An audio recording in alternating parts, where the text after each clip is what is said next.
আমাকে একটু বাঁচাও। ওই মুহূর্তে আমি পা ধরছি সবার, তাও আমাকে কোনো হেল্প বা একটু সহযোগিতা কেউ করেনি।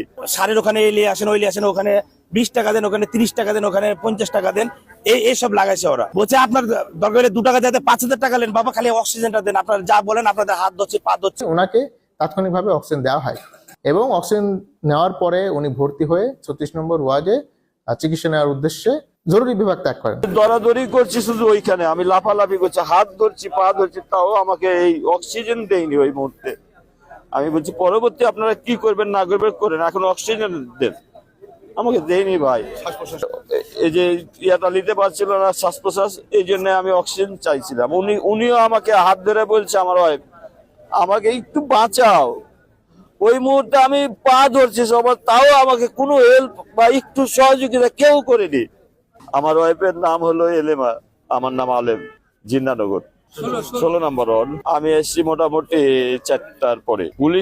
পুলিশ তো আমাকে বলছে কি ঠিক আছে এটার ব্যবস্থা আমরা করছি, এতটুকুই বলছে, আর কিছু বলছে না। তারপরে বলছে কি যান চলে যান, এইটুকু। আমি একাই মানুষ, আমি একাই আমার ওয়াইফ গেলে আছি, শুধু খালি জাস্ট আমি হেল্প চাইছি, সেই সুযোগে হেল্পটাও করছে না তারা।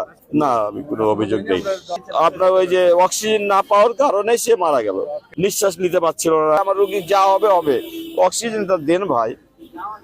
যে আমার দিকে তার কোনো লক্ষণই নাই, অন্য দিক দিয়ে ব্যস্ত, কেউ আসেনি। আমার 2 মেয়ে 1 ছেলে। হ্যাঁ, অবহেলার জন্য সাধারণ মানুষের কিছু বলতে পারে না, জিম্মি হয়ে যায় এখানে ওরা সব। টাকা ছাড়া কোনো কাজ করে না এখানে, টাকাই একমাত্র ওষুধ। এলমা হচ্ছে আমার চাচি আর আলেম নামজার সে হচ্ছে আমার চাচা। তারা ওরা মোটরসাইকেল নিয়ে আসতে সর্বোচ্চ আমাদের বাসা এখান থেকে জিন্নানগর মোটরসাইকেল আসতে লাগে সর্বোচ্চ 5 মিনিট লাগে। আইসা দেখি যে মানে আমাদের রোগী এই অবস্থা। পরে আমি জিজ্ঞাসা করি যে চাচা কি ব্যাপার, এভাবে মারা গেল কেন? একসাথে খাওয়া দাওয়া করলাম, নিজেতে খাবার তুলে দিলাম। বলছে যে খালি বারসা থেকে বলছে শ্বাসকষ্ট।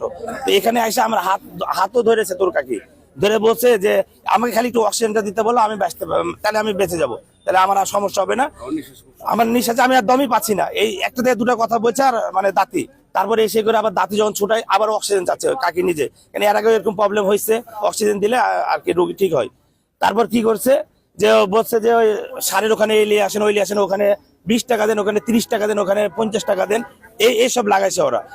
বলছে আপনার দরকার হলে 2 টাকা দিতে 5,000 টাকা নেন, বাবা খালি অক্সিজেনটা দেন, আপনারা যা বলেন আপনাদের হাত ধরছি পা ধরছি, আপনারা আমাকে প্রথমত খালি অক্সিজেনটা দেন। তারা কি করছে, অক্সিজেন না দিয়ে এক পর্যায়ে তারা ওয়ার্ডে পাঠাই দেয় অক্সিজেন ছাড়া। এই হচ্ছে ঘটনা, দিয়ে ওয়ার্ড পর্যন্ত যাওয়া অবস্থায় রোগী তখন ধরপর করে মনে করেন মারা যায়। আমার নাম মোহাম্মদ খায়রুল হাসান রুবেল। 100% ডাক্তারের অবহেলার কারণে। তারপর এই বিষয়ে আমি তাদের সাথে আমি যখন কথা বলতে যাই, এখানকার স্টাফ আমাকে বলছে ভাই দাঁড়ান, আমরা যা করি ভালো লাগে করি, এই সে আবার অনেক কথা বলে।